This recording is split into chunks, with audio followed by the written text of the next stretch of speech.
and we are here for you. We are Land Bank, helping make your dreams come true. Makinig at umasenso sa iba't ibang produkto at serbisyong hatid ng Land Bank of the Philippines. Tutok na sa Balitang Land Bank. Balitang Land Bank. Tuwing Martes, alas 5:30 ng umaga sa RMN Stations Nationwide. Mapapanood din ito sa Facebook at YouTube Live ng RMN Stations at sa Signal TV Channel 309. Para sa iba pang updates, i-like, follow at share ang official Land Bank Facebook, Instagram at YouTube accounts na at Land Bank Official at LBP_official sa Twitter, Land Bank sa Viber o kaya naman pumunta sa official Land Bank website na www.landbank.com.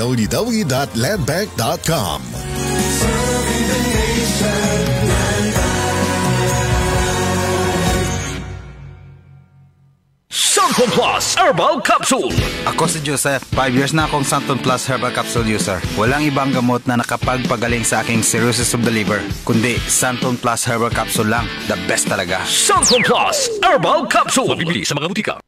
Goodbye to me, my child. Hello, Ride Bar Blue. Isang labanan yan. Ride Bar Blue. Ride Bar Blue with powerful stain-away enzymes. Malupit magtanggal ng dumit mancha pero di masakit sa kamay. Goodbye to me, my child. Hello, Ride Bar Blue. Isang labanan yan. As tested ang cotton and polycotton. Sa mancha, malupit. Sa kamay mo, mabait. Ride Bar Blue. Manufactured by ACS Manufacturing Corporation. ISO certified. World-class quality. ACS. Ito ang DCXL News. 558 kHz. 6 na dekadang maaasahan sa balita at serbisyo publiko. Ang himpilan ng RMN Network sa Mega Manila. Live sa radio at online. Mga kasama, ganap ng alas 12 ng tanghali.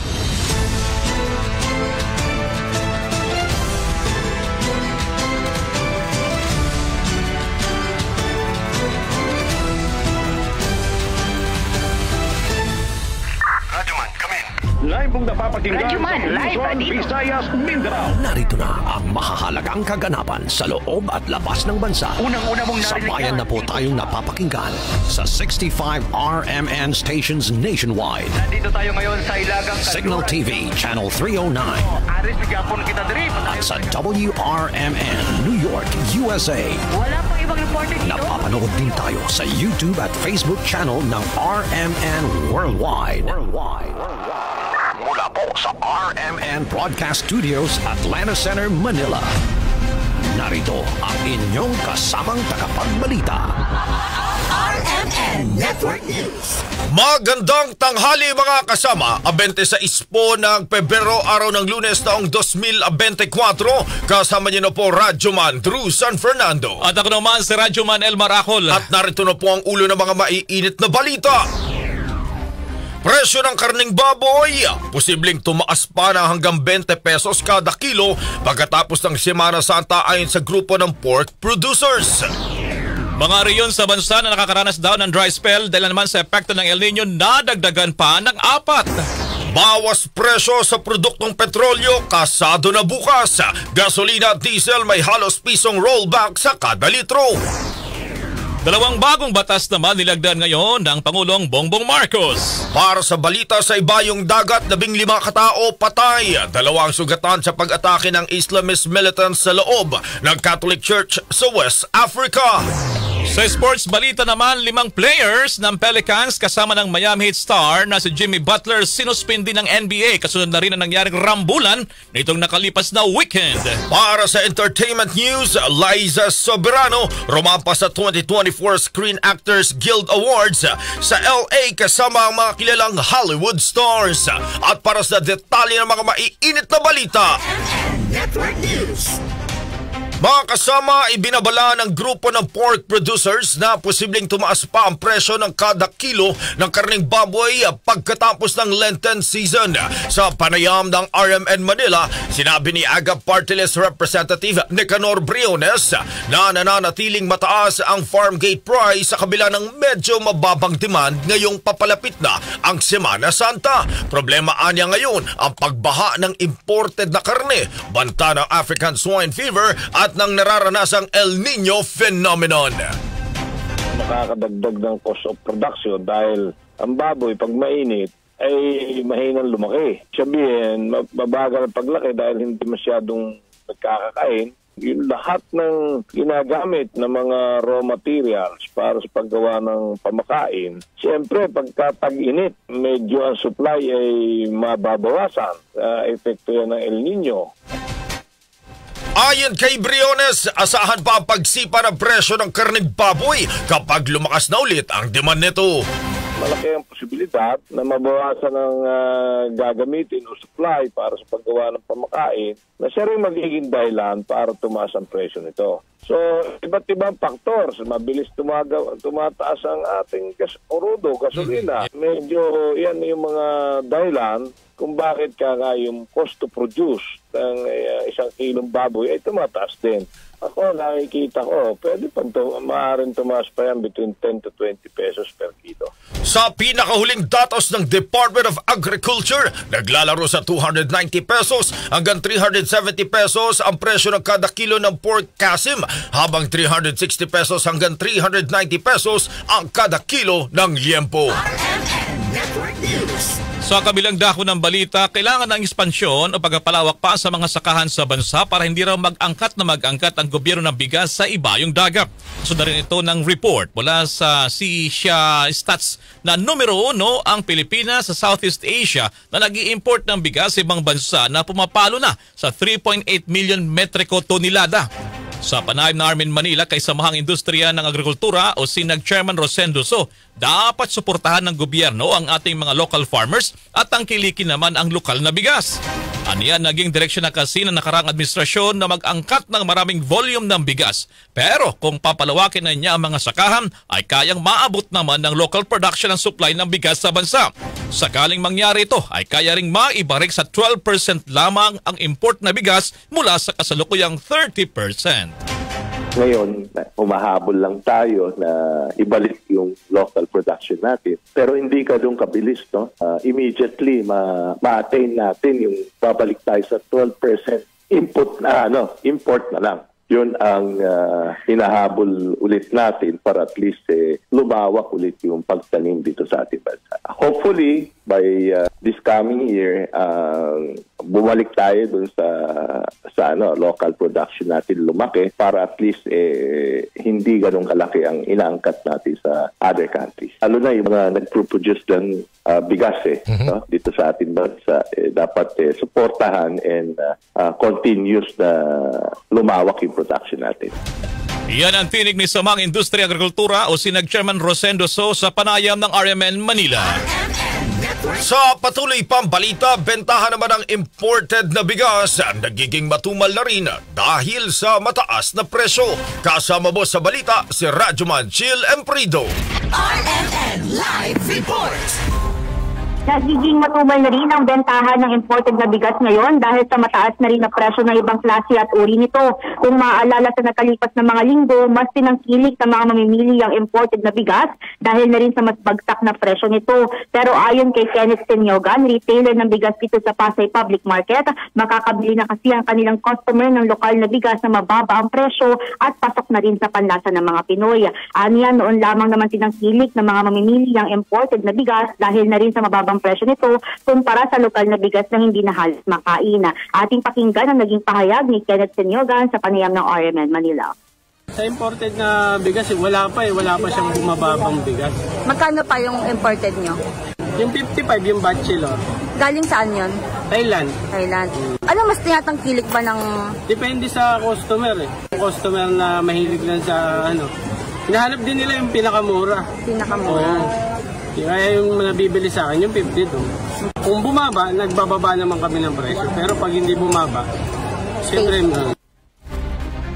Samantala, aminado naman ng ilang retailer na kailangan pa rin ng bansa na mag-import ng bigas lalo na ngayong tagtuyot o dahil sa nararanasang El Nino na nakakaapekto sa produksyon ng bigas sa mga palayana. Kasama mo sa DZXL RMN Manila, Radyo Manchil Lamprido, Tatak RMN. Network News. Samantala naman mga kasama, dumako tayo dyan sa may bahagi ng lalawigan ng Pangasinan. Yung presyohan naman ng itlog, asahan daw sa susunod na buwan pa yung pagbaba nito. Mula sa FM Dagupan, kasama mo sa balita si Radyoman Matthew Pacheco. RMN Live Reports. Asahan pa hanggang susunod na buwan ang nararanasang mababang presyo ng itlog sa merkado. Ito mismo ang kinumpirma ni Samahan ng Industriya ng Agrikultura o SINAG Chairman Engineer Rosendoso sa naging panayam nito sa IFM Dagupan. Yeah, mga 1.5 months sa tingin naman natin ganun pa rin ang price. Marami naman ang production natin ngayon. Expected natin na within 1.5 months ganun pa rin ang price. Ang presyo naglalaro mula 4 hanggang 8 piso sa mga pamilihan sa Pangasinan, depende sa sukat nito. Samantala, ang ibang mga itlog naman sa probinsya ay binabiyahe pa palabas upang maibsan kahit papano ang nararanasang oversupply nito sa lalawigan. Ang dahilan ng naturang oversupply aniya ay dahil hindi pa apektado ng umiiral na El Nino ang produksyon ng itlog sa lalawigan kaya nararanasan ang pagbaba ng presyo nito ngayon. Sa ngayon, wala masyadong epekto dahil ito is majority nakatadal sa maganda pa naman na production. Kasama mo mula rito sa IFM Dagupan, Idol Matthew Pacheco, Tatak, RMN. Network News. Sa iba pang balita, paglipa na naman ng smuggled na sibuyas at iba pang agricultural products online. Pinapaimbestigahan sa Kamara. Kasama mo sa balita si Radyoman Grace Mariano. RMN Live Reports. Pinapaimbestigahan nga ni Agri Party List Representative Wilbert Lee sa Kamara ang napaulat na paglipanan ng smuggled na mga sibuyas at iba pang agricultural products online na napakamura pero delikado umano sa kalusugan. Sa House Resolution number 1600 ay iginiit ni Lee na mamamatay ang kabuhayan ng ating mga magsasaka at mangingisda dahil hindi nila mapantayan ang napakamurang halaga online ng mga smuggled na agri-products. Binanggit ni Lee ang impormasyon mula sa Samahang Industriya ng Agrikultura o SINAG na malaki na ang nalulugi sa mga magsasaka dahil sa 28 pesos kada kilo na farm gate price, dagdag pa ang 30 pesos kada kilo na production cost. Giit ni Lee, kailangan ding silipin sa pagdinig ang epekto sa kalusugan ng nabanggit na mga smuggled na sibuyas at iba pang produkto dahil may tatanggap silang mga reklamo na hindi maganda ang kalidad ng mga ito, nabubulok na at yung ibang nakumpiska ay natuklasan na mayroong E. coli bacteria. Bunso nito'y hiniling ni Lee sa Bureau of Plant Industry na magsagawa ng phytosanitary test para matukoy ang banta sa kalusugan ng mga ibinibentang smuggled na sibuyas online. Kasama mo sa DZXL RMN Manila, Radyoman Grace Mariano, Tatak RMN. Network News. Dumako tayo dyan sa Occidental Mindoro. Yung mga magsasaka doon, umaasang pagbigyan pa rin ng hiling na 50 pesos na presyuhan po ng farm gate price yan ng sibuyas. Mula sa RMN Mindoro, kasama mo sa balita si Radyoman Marcelo Raro. RMN Live Reports. Nagpulong ang humigit kumulang sa 200 onion growers na nagbuhat sa iba't ibang barangay upang hilingin sa Department of Agriculture ang farm gate price na 50 pesos para sa sibuyas sa Occidental Mindoro. Ayon kay former barangay kagawad Engineer Nerio de la Cruz sa panayam ng RMN News na ipinabot na nila ito sa Malacanang, subalit ang naging tugunan niya ay ibinalik lamang sa Municipal Agriculture Office upang tingnan ang nasabing kahilingan. Ipinaliwanag ni de la Cruz na malaki umano ang ginugugol nila sa bawat isang lata ng buto ng sibuyas. Magmula umano sa pagpunla hanggang sa umani ay gumagastos sila ng higit pa sa 30,000 pesos. Ang nakalulungkot niya ay yung pagod at hirap na pinagdadaanan sa loob ng halos 4 na buwan ay hindi sulit para sa umiiral na farm gate ngayon na 20 to 35 pesos. Tuladan niya ngayon na may ilang onion growers na ang laydayang balikat at umiiyak na dahil sa epekto ng kawalan ng mga underground water na siyang source para matubigan ang kanilang sibuyas na naging dahilan para masira ang mga pananim na mga ito. Ang puhunan ay inuutang pa niya kung kaya't nakikiusap sila na pagbigyan ng kanilang kahilingan bago pa man sila mabaon sa pagkakautang. Kasama mo sa RMN Mindoro Province, Radyoman Marcelo Raro, Tatak RMN. Network News. Sa patuloy pang balita mga kasama, nadagdagan pa ang mga rehiyon sa bansa na nakararanas ng dry spell dahil sa epekto ng El Nino phenomenon.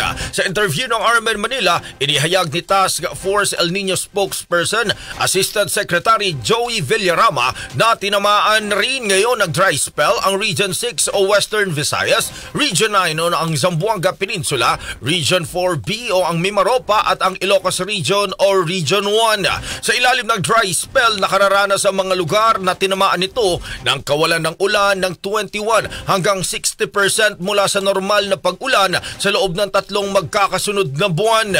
Ayon kay Villarama, karamihan sa mga naapektuhan ng dry spell sa mga nabanggit na rehiyon ay ang mga palayan at maisan kung saan aabot sa 357.4 million pesos na ang halaga ng pinsala ng mga pananim. As of Saturday, nadagdagan na po sa 4 na rehiyon yung apektado ng dry spell ng El Nino. So ito po yung Region 6, Western Visayas, Region 9, Zamboanga Peninsula. Tapos nadagdag po very recently dahil sa field inspection po ng DA, yung Ilocos Region at saka po yung Mimaropa, Region 4B. So ang extent of damage po, karamihan po nito ay sa palayan at saka sa maisan at ang apektado pong mga magsasaka ay 7,668. Samantala, inaayos na ang pagdedeklara naman ng state of calamity sa bayan ng Looc dyan sa may Occidental Mindoro. Ito ay matapos na pumalo na sa mahigit 9 na milyong piso ang halaga ng pinsala sa pananim ng palay dahil sa matinding epekto ng El Nino. Sa panayam naman ng RMN Manila kay Looc Occidental Mindoro Mayor Marlon De La Torre, Enero pa nang magsimulang matuyo ang kanilang mga sakahan dahil sa kawalan ng supply ng tubig. Talagang nalulungkot ako at nangangamba na hindi ko alam kung paano ko sila masusuplayan sa dami ng mga magsasaka walang makakain. Kaya ang iniisip ko na lamang po ay di lumapit sa mga national agencies, especially sa Department of Agriculture, kung ano may susuporta sa aking mga kababayang magsasaka. At hindi rin lang magsasaka dahil yung mga isda ko ay din umaasa sa aming palayan. So sa ngayon nga ay halos nagtataasan na yung bigas namin. Halos wala lang mabibili kaming bigas. So ang iniisip ko sa aking mga kabayan. So ang last ko na ipabot sa national agency, especially sa Department of Agriculture, na sana tulungan ang aking mga magsasaka dito sa aming bayan ng Looc. Una nang tiniyak ni El Nino Task Force na patuloy o tuloy-tuloy ang pagtulong ng national government upang maibsan ang matinding epekto ng El Nino phenomenon. Samantala naman sa ibang balita, doon naman sa probinsya ng Masbate, isang bayan doon, kabilang sa 7 bayan sa Kabikulan na binigyan na rin ng water project ng Department of Budget and Management. Mula sa RMN Masbate, kasama mo sa balita si Radyoman Ram Sison. RMN Live Report. Pinalad na makasama ang bayan ng Baleno, Masbate sa nilang 1 billion peso water and sanitation project ng Department of Budget and Management para sa 75 bayan sa buong bansa ngayong taon sa bagong programa ng DBM na Local Government Support Fund, Support and Assistance Fund to Participatory Budgeting o LGSF SAFA PB. Naglaan ng DBM ng 1 bilyong pisong pondo para sa water project sa 75 4th hanggang 6th class municipalities sa bansa. Layunin ito na magkaroon ng akses sa malinis na tubig, sapat na sanitasyon at kalinisan at pagtapos ng open defecation na bago ang 2030. Sa Bicol Region, naglaan ng DBM ng 93.3 milyon pisong pondo para sa mga bayan ng Ovillar at Malilipot sa Albaya, San Fernando sa Camarines Sur, Panganiban sa Catanduanes, sa Bulusan at Huban sa Sorsogon at Baleno sa Masbate. Makakatanggap ng tig 13,333,333 pesos na pondo ang naturang mga bayan. Ang mga ito ay meron ng project ready at LGU managed water facility. Kasama nyo sa RMN Masbate, Radyoman Ram Sison, Tatak RMN. Network News. Samantala, good news! Kasado na bukas ang ipatutupad na bawas presyo sa produktong petrolyo. Sa abiso ng mga oil company, bababa ng 70 sentimos ang presyo ng kada litro ng diesel, habang 95 sentimos naman ang bawas sa kada litro ng gasolina. May rollback din na piso at 10 sentimos sa kada litro ng kerosene. Nung nakaraang linggo, nagpatupad ng mahigit pisong dagdag presyo sa petrolyo ang mga kumpanya ng langis. Sa pinakahuling datos ng Department of Energy, tumaas na mahigit 6 na piso ang gasolina, mahigit 5 piso sa diesel at halos 2 piso sa kerosene mula nang pumasok ang taon. Network News. Sa ibang balita naman, aabot daw sa mahigit 41 bilyong piso na ang halaga ng pinsalang iniwan ang paglubog ng oil tanker na MT Princess Empress sa Oriental Mindoro noong nakaraang taon. Ito ang lumabas na ulat ng isang sustainability think tank na Center for Energy, Ecology and Development kung saan nasa 40.1 billion pesos na ang iniwang pinsala nito sa kalikasan. Habang 1.1 billion pesos naman ang naitalang lugi sa ekonomiya dahil pa rin sa pagtagas ng langis na abot daw sa 800,000 litro noong February 28, 2023. Ay kay SEED Executive Director Jerry Arances, ang ganitong malawakang oil spill lalo na sa Verde Island Passage ay nakamamatay at maaring baguhin ito habang buhay yung sensitibong mga ecosystems. Patuloy din anyang nakakaranas ng pagkalugi ang mga apektado mga isda mula Hulyo hanggang Nobyembre nakarang taon sa kabila ng pag-alis na sa fishing ban. Sa ngayon, umapila sila sa pamahalaan na pag-aralang mabuti ang insidente at ang lawak ng pinsala nito para matugunan pa rin ang pangangailangan ng mga apektadong mga residente. Sa kabilang balita, 2 bagong batas naman ang nilagdaan ngayon ni Pangulong Bongbong Marcos Jr. Kabilang dito ang Republic Act RA number 11982 o ito po yung kilalang Granting Benefits to Filipino Octogenarians and Nonagenarians para sa ating mga senior citizens na edad 80 hanggang 95 years old.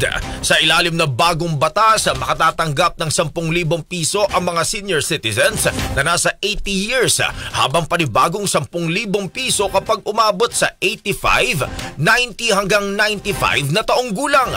Sa kasalukuyang batas kasi, ang mga nasa 100 years old lang o sentenaryo ang nakatatanggap ng 100,000 pesos. Bukod dito, nilagdaan din ng Pangulong Marcos ang Tatak Pinoy Act o Republic Act 11981 na magpapalakas sa competence at talento ng mga genius at gifted na mga Filipino. Ayon sa Pangulo, hindi ito simpleng branding ng Tatak Pinoy na magandang serbisyo kundi tatak ng great workmanship. Sa kaugnay pa ring balita, abay halos 1 milyong seniors pala makikinabang sa bagong batas para sa mga octogenarians at nonagenarians. Kasama mo sa balita si Radyoman Chona Yu. RMN Live Report. Nasa halos 1 milyong senior citizens ang makikinabang sa bagong batas na nilagdaan ni Pangulong Ferdinand Bongbong Marcos Jr. ngayong araw dito sa Palasyo ng Malacanang. Base kasi sa population census ng Philippine Statistics Authority noong taong 2020, 10 milyon ang senior citizens sa Pilipinas.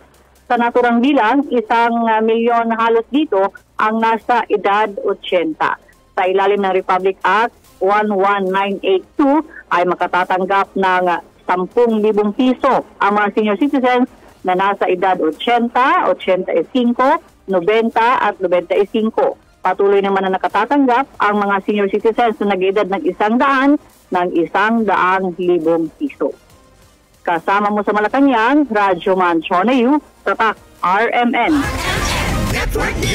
Samantala, Senado handang i-adopt ang wage hike bill version ng Kamara kung mas mataas ito sa 100 pesos. Kasama mo sa balita si Radyoman Conde Batak.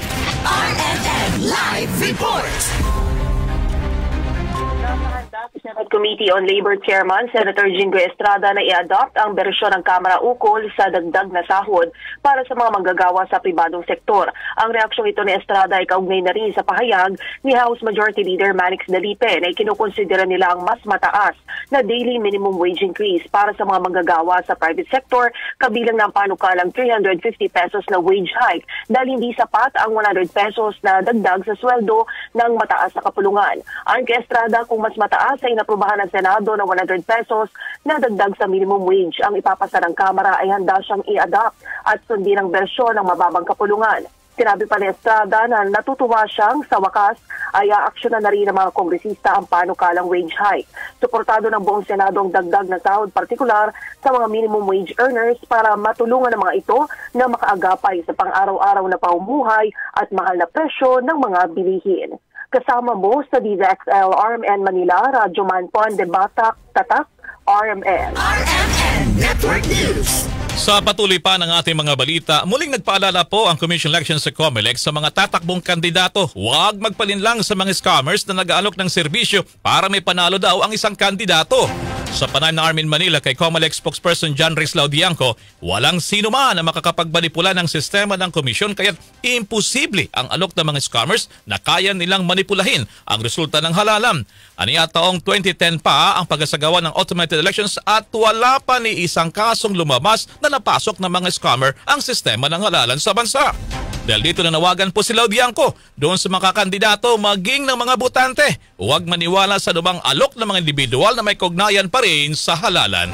Hindi po independent na nagtatrabaho ang aming ITD para lamang po dito sa eleksyon. Sila po ay isang component lang ng isang napakalaking sistema na bumubuo dito sa automated election system. Wala pong kakayanan ng single office o single department at kahit sinong tao na manipulayan dahil una po sa lahat, paulit-ulit namin sinasabi, ang security po ng ating mga sistema ay built-in. May security mula sa Board of Election Inspectors o yung Electoral Board na tinatawag natin. May security na hiwalay yung sa ating consolidation at canvassing system. May security sa server. Kami po sa COMELEC may internal process na hindi makakakilos ng walang multiple layers of permission. At higit sa lahat po, yung ating transmission, yung ating mga pagka-canvass po sa National Board, lahat po yun ay may hiwa-hiwalay, ngunit magkakarugtong na security. Samantala din naman, all set na rin ang COMELEC at ang South Korean firm na Miro Systems para naman sa kanilang isasagawang demo doon sa mga makinang gagamitin para sa 2025 elections. Kinakasal na nga po ng COMELEC sa pakikipag-ugnayan dun sa ating nanalong bidder na joint venture ng Miro na ipakita rin po ang kagandahan ng sistema sa harapan ng ating mga kagalang-galang na mambabatas. Gusto po namin kasi makita nila bilang representatives po ng mga legislative district at bilang representante na ating mga kababayan, first hand, makita nila kung paano gumagana ang sistema. At tama po kayo, ito na rin yung tamang pagkakataon na ipakita namin ang security features ng aming bagong sistema. At higit po sa lahat dyan, gusto namin pong makatuwang at makatulong sa pagkabibigay ng tamang informasyon. Siyempre, representante po ng mga mamamayan natin, ang ating mga congressman po. Yan ang tinig ni COMELEC spokesperson John Rex Laudianco sa interview ng Armin Manila. Bilang bagong provider po, ang Miro ay kailangan mag-provide ng 110,000 na mga bagong automated accounting machines, 104,000 mahigit na mga ballot boxes, 2,200 na mga consolidation and canvassing system laptops at printers, ballot papers para naman sa 73.8 million voters at ballot printing naman at ballot verification services. RMN Network News. Sumako naman tayo ngayon sa Eastern Visayas. O pwera dyan, dumako muna tayo dito sa may Vigan, puwersa ng militar. Nakainkwentro ang mga rebeldeng NPA sa Salapadan, Abra. Kasama mo mula sa RMN Vigan, si Radyoman June Ramos. RMN Live Report. Nangyari enkwentro sa pagitan ng mga miyembro ng 50th Infantry Battalion ng 501st Infantry Brigade ng Philippine Army at ng Kumiteng Larangang Guerrilla North Abra ng New People's Army sa Barangay Nagilian sa Lapadan, Abra. Ayon sa pinalabas ng 5th Infantry Division ng Philippine Army, nangyaring 10 minutong palitan ng putok pero walang naiulat na nasaktan o nasawi sa hanay ng mga kasundaluhan, samantalang inaalam pa sa panig ng armadong grupo. Nagtapos ang palitan ng putok nang umatras ang mga miyembro ng komunistang grupo. Sa pinalabas namang mensahe ni Mayor Fernando Semenero Jr., hiniling nito sa kanyang mga kababayan na manatili muna sa loob ng kanilang mga tahanan at iwasan ang mamasyal o magtungo sa mga bulubunduking bahagi ng kanilang bayan. Hiniling nitong kooperasyon ng bawat isa upang maiwasang madamay sa mga engkwentro. Samantala, pinasunangalingan naman ng Salapadan Police Station ang kumalat na post sa social media na bawal ang pumasok sa nasabing bayan. Ayon sa PNP, walang ipinapalabas na bisong militar, pulisya at lokal na gobyerno ng Salapadan na nagbabawal pumasok, pero pinalala nito ang kooperasyon ng bawat isa at iwasang magpunta sa mga bundok. Parehong hiniling ni Mayor Semenero at ng kapulisan ang panalangin ng lahat upang maging ligtas ang lahat ng mga residente ng Salapadan, Abra. Kasama mo sa RMN Vigan, Radyoman June Ramos, Tatak RMN Network News.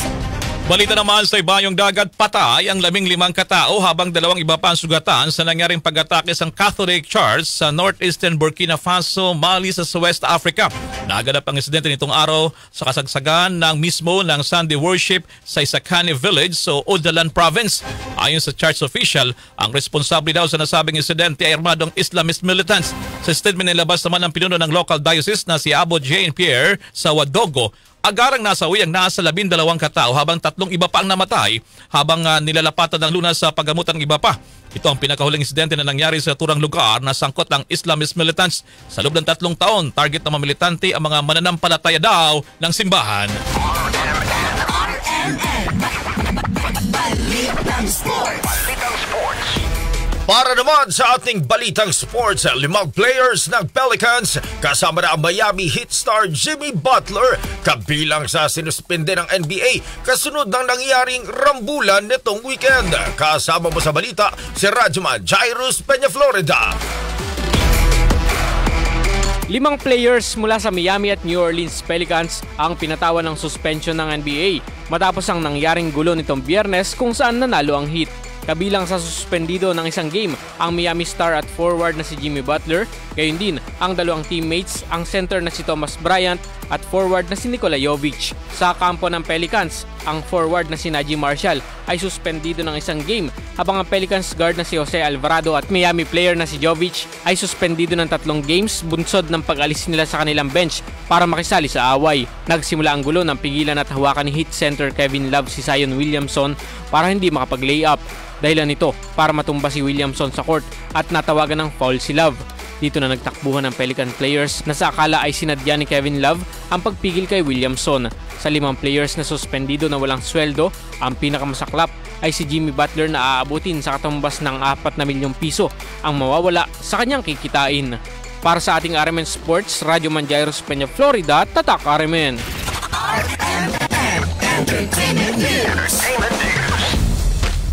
Aktres na si Liza Soberano rumampa sa 2024 Screen Actors Guild Awards dun sa Los Angeles kasama kilalang Hollywood stars. Ang chika mula kay Radyoman Alex Furraque. Isa sa mga rumampang aktres na si Liza Soberano sa ginanap na 2024 Screen Actors Guild Awards SAG sa Los Angeles, California.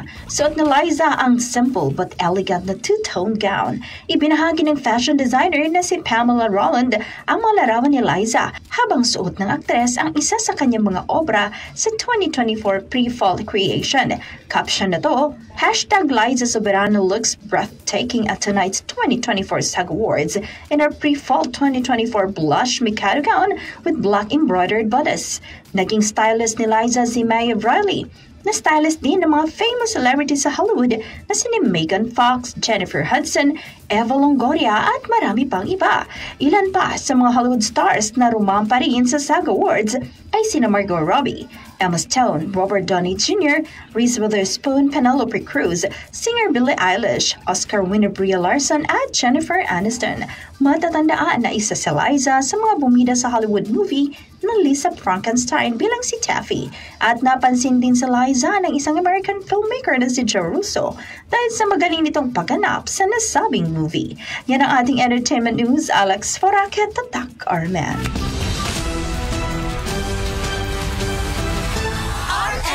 Network News. At sumayin niyo po ang mga nangungunang balita. Ako po si Radyoman Drew San Fernando. At ako naman si Radyoman El Maracol. Mula po rito sa RMN Broadcast Studios sa Atlanta Center, Manila.